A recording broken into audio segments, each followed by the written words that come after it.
If you watch the last video, you'll see how we swapped this 82 Cutlass to a small block Chevy V8, including buying the car for just under $700. We have it in the shop now, and although it does yard run and drive, it has no brakes, it's got no seats, it's really needing a lot more work. Still going to be working on the ground, and using the simple tools and everything, but taking advantage of the situation of having a garage. This is still going to be a true budget build. So the best thing about doing these next systems is of getting into the brakes and the steering, suspension is going to be fixing how crooked this car sits. It's got a broken spring on this corner, and it's my least favorite part about the car. Now, there's lots of performance parts available for these cars from the aftermarket, as well as like a lot of circle track companies and stuff, because these things are racing round tracks every single weekend all across America. So there's a lot of parts available.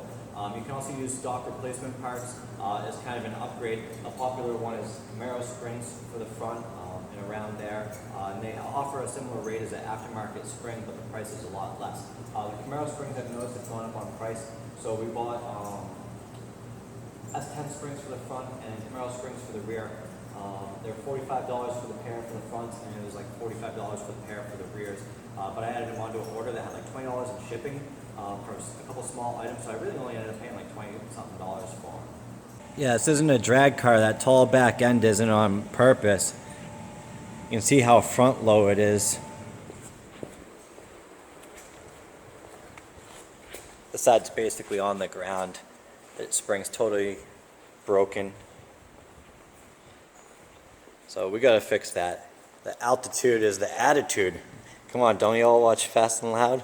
I really wanted to make a video driving it with the broken spring and everything like that, and show like the different handling, set up cones, and try and be like official with it, but I want to take the thing apart multiple times, so we're just going to go through it. But I'll just show you this thing. Yeah, this thing is soft as pudding.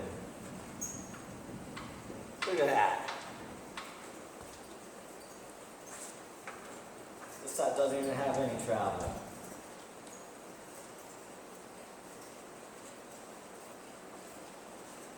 Mush.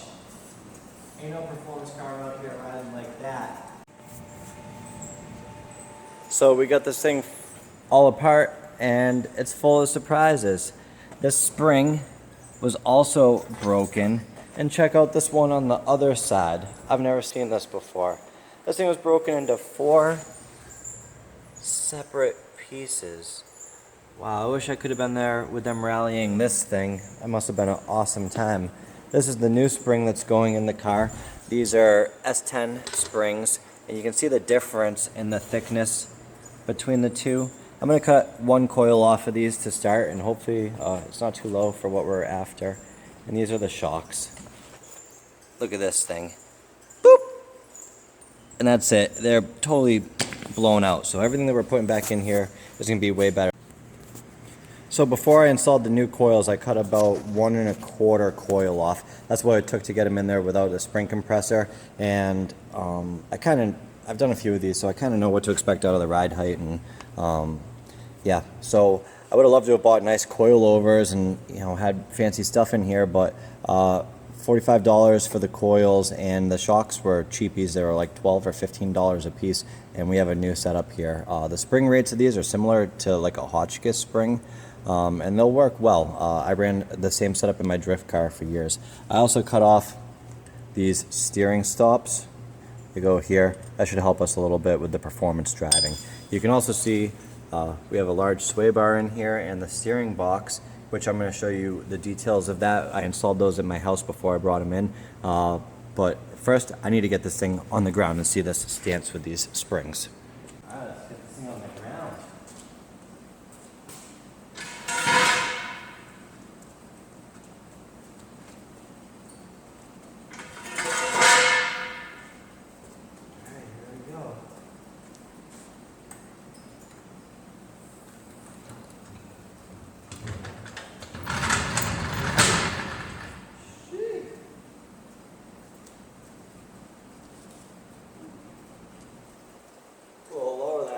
But I think it's partly because the back is so tall.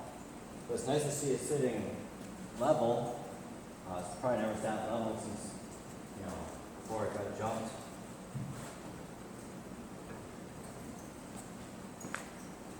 So the front sway bar still isn't hooked up, but it seems to move. Everything moves much more freely and it sits level. It's a little stiffer. Even without the bar in there, so I think this will be good once we get the back down a little bit and get a taller tire on it. Also, while the steering box is out, I figured that I'd show you the difference between the two. This is the one that came out of it. This is the one that's going in. The immediate differences that you notice are the shape on the top of like the gearbox here. This is the original one, it's round. This one has the 4 bolts, and also they refer to this as the Z box. It's got a Z in it, so this is how you tell the high-speed box apart if you're out junkyard hunting. The power steering box is in, and everything's all connected. A little bit of a fiasco because there's a different style fitting down on the power steering pump from the Camaro compared to the Monte Carlo SS that this hose is for, but luckily I was able to take the fitting out of the back of the pump from the original motor and swap it, and it worked perfectly. It's all together. So that's knocked off the list. I want to show you the sway bar that we're putting in here and go over this. Usually I always just cut the sway bar end links. They're always thin and rotted, and you know, at least if you're living in the Northeast, and it's just like a cheap safety item, I guess, like to replace. Like, you don't want a sway bar end link breaking on you while you're out, you know, ripping corners or whatever. And we switched bars, as I mentioned in the one of the last little clips that was put together, that we bought a Monte Carlo SS bar. So the stock bar is still in the car. It's right here, and this is the new one, much beefier. So we're going from a less than 1 inch, it's a 7/8 diameter bar. This one's 1 1/4, so it's much larger, and you know, it didn't break the bank. This isn't any expensive, you know, Hotchkiss or whatever. This is just a factory Monte Carlo SS bar. You can also use ones from a Camaro IROC type car. Those ones might even be a little larger than this. And there's a couple others if you want to do some like research into it or whatever, but this is what was available. It came as a package with the steering box, so I'll take it. So I got the rear end up in the air, and we're about to put springs in the back so the back matches the front. Also, one of the best performance modifications that you can do is switching your rear end gears. This thing had, who knows, 240-something rear gear ratio, which is great for cruising up the highway, but we want a little more acceleration and a positive traction rear end. So while we're doing the rear springs, we're also going to do a rear axle. Now, the last video I talked about spending money wisely on your projects, and you know, there's poor and there's cheap, and then there's the right way. So the right thing to do in your performance car would be putting a Ford 88, a Ford 9-inch. The cheap thing to do is putting, you know, a 10-volt rear end in there, and then the poor thing to do would be nothing at all. So you know, I told myself I wouldn't do the cheap thing on this, but being as how I'm trying to focus on like a everyman's build or whatever, we're going to do the cheap thing, and we'll see why to not do it, and we'll see how much abuse this 10-volt takes. So what we have is a marketplace score.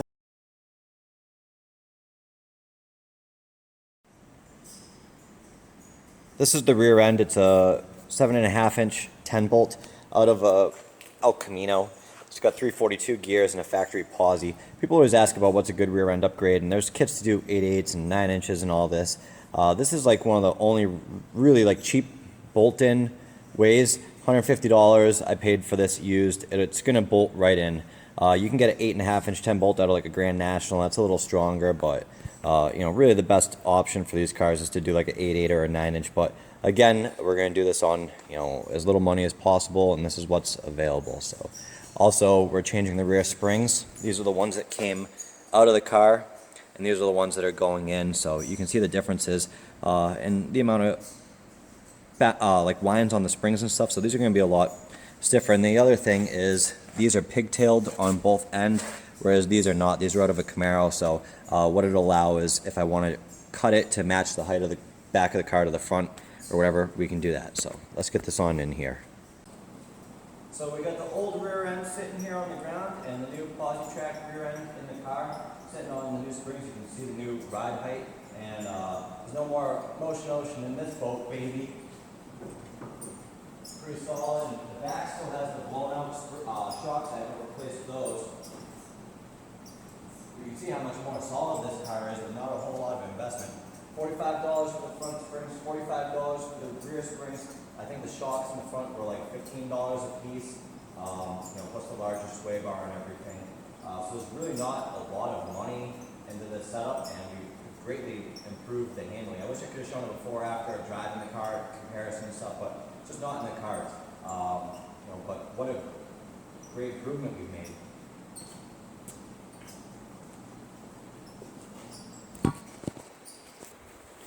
Give you a little close up of the stance. Sitting nice.